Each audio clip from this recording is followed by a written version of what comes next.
Welcome to the Deep Dive Library, your go-to podcast for real talks on entrepreneurship, finance, and personal growth. No fluff, just bold insights to help you grow, build, and lead. Let's dive into how do I create a personal budget? Absolutely. It's fundamental. So in this deep dive, we're drawing on a bunch of perspectives, really focusing on practical guidance. Okay. We'll hit those key questions. What are the best budgeting methods if you're just starting out? How do you actually stick to it without feeling, well, miserable? Right, that's a big one. What expenses should you even include? How do you handle things if your income jumps around month to month? Yeah, the variable income thing.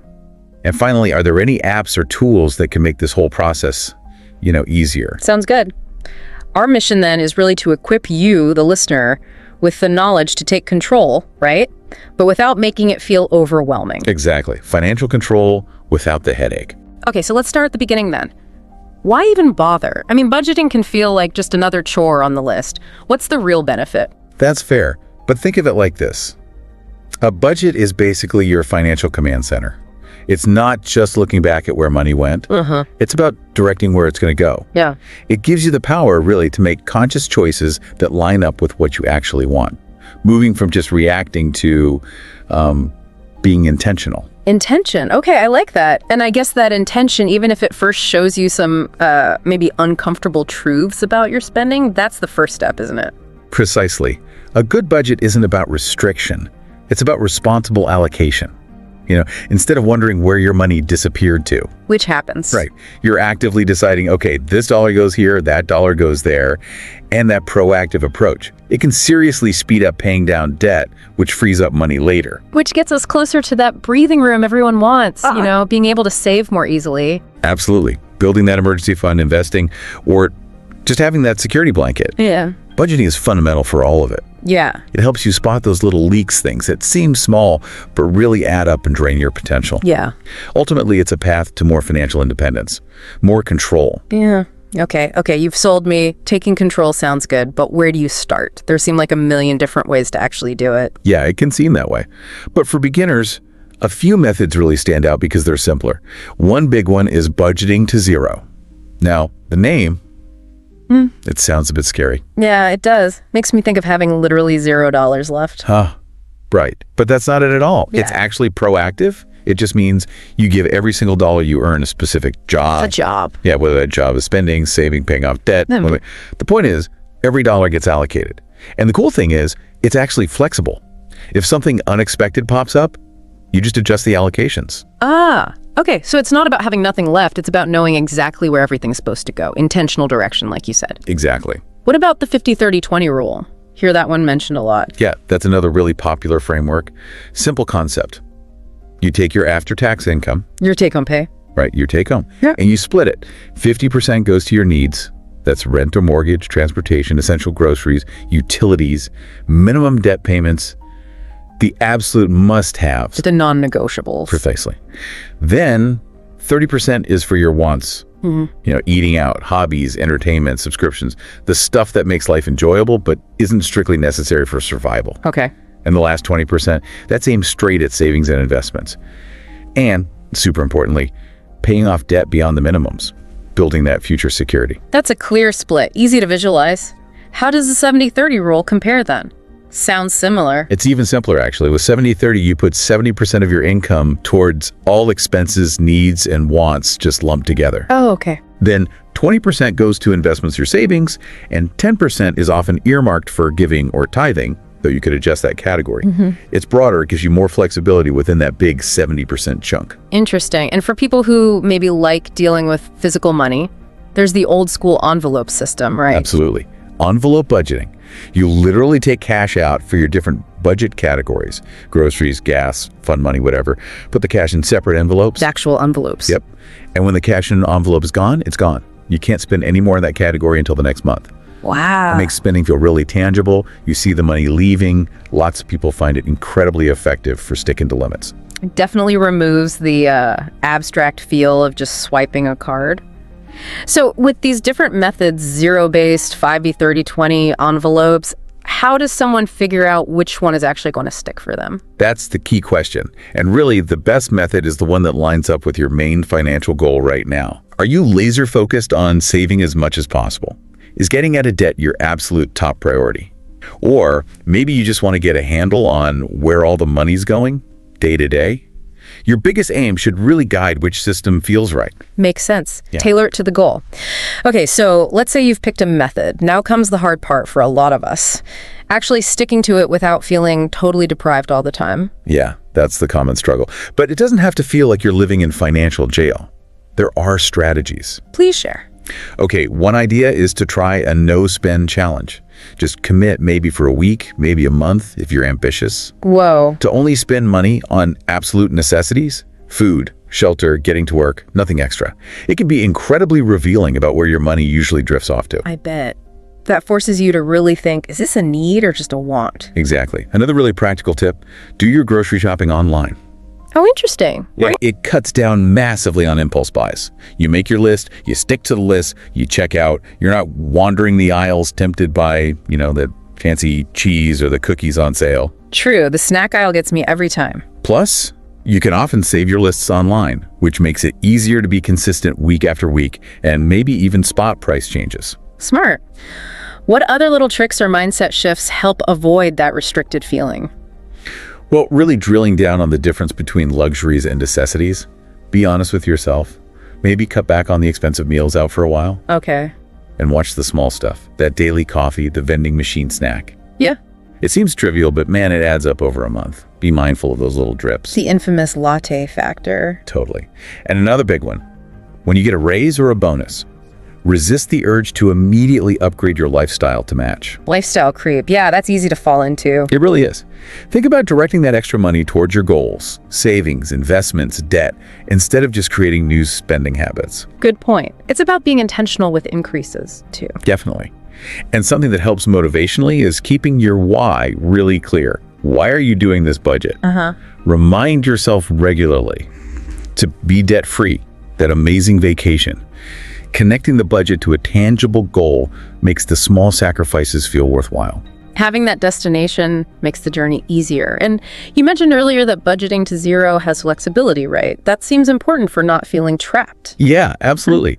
Even with a plan for every dollar, life happens. Unexpected car repair, whatever. A zero-based budget lets you shift funds. You just decide, okay, less goes to eating out this month, more goes to car fund. It's adaptable. Okay, so it's not totally rigid. Got it. So we know why. We have methods. We have tips for sticking to it. Let's get granular. What exactly goes into the budget? What categories do we need to track? Right, the nitty-gritty. Foundation first, Yeah. your income, and critically your net income. Net, okay. After taxes, deductions, all that. Exactly. The actual amount that hits your bank account. That's your starting number. Got it.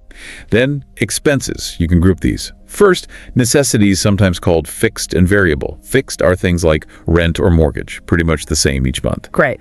Variable necessities fluctuate: groceries, utilities, gas for the car, public transport fares, car payments too if you have one.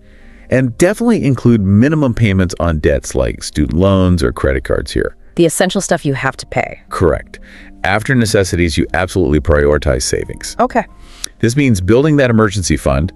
You really want to aim for at least 3 months of essential living expenses covered, eventually maybe 6. Yeah. Also, contributions to investments, retirement accounts, maybe a specific savings goal like a house down payment or, a vacation fund. That safety net feels crucial. Peace of mind. What about the fun stuff? Yep, that's your discretionary spending or leisure. Gym memberships, Netflix, going to the movies, eating out, hobbies, travel. All that goes here. The wants category from the 50-30-20 rule, basically? Pretty much. These are often the first places you look if you need to cut back, but they're important for quality of life too, so it's a balance. And what about things that don't happen every month, like car insurance if you pay it twice a year? Great point. You have to account for irregular expenses. Think of them as sinking funds sometimes. Things like insurance premiums paid annually or semi-annually, car maintenance and repairs, gifts for birthdays or holidays, maybe annual subscription renewals. Ah, okay, so you sort of set aside money for them each month. Ideally, yes, or at least budget for them in the months they occur. Using some kind of worksheet or app to list out all these income and spending categories is vital to get the full picture. See the whole landscape. Okay, now a tricky one. What if your income isn't the same every month? Freelancers, gig workers, salespeople, how do they budget? Yeah, that definitely takes a bit more planning, but it's totally doable. The first step is figuring out your financial baseline. Baseline. Meaning, what are your absolute essential monthly expenses? Rent, basic food, utilities, minimum debt payments. Right. What's a bare minimum you need to survive? Okay, the floor. Exactly. Then you really need to track your income over several months, maybe even a year if possible, to figure out your average monthly take-home pay. Right. You will see peaks and valleys. Right. Base your main budget on that average, or maybe even slightly less than the average to be safe. Always work with your net after-tax income, remembering it will fluctuate. See, using the average smooths out the bumps a bit for planning. Precisely. When you have a higher income month, you funnel that extra towards savings, debt reduction, or building up a buffer for the leaner months. When income is lower, you draw from that buffer to cover your baseline needs. Yeah. It requires discipline, but it works. Okay, that makes sense. So we've covered a lot, methods, sticking with it, categories, variable income. For those of us who like a little tech help, what about apps or tools? Can they really make budgeting easier? Oh, absolutely. There are tons of budgeting apps out there now, and they can be incredibly helpful. Yes. Well, most connect directly to your bank accounts and credit cards. They automatically track your spending, categorize it, help you set up your budget goals, monitor your progress. So less manual data entry. Exactly. Many even send reminders for bill payments. It can really simplify the whole tracking process. Okay, any standouts you can mention? I mean, for different needs? Sure.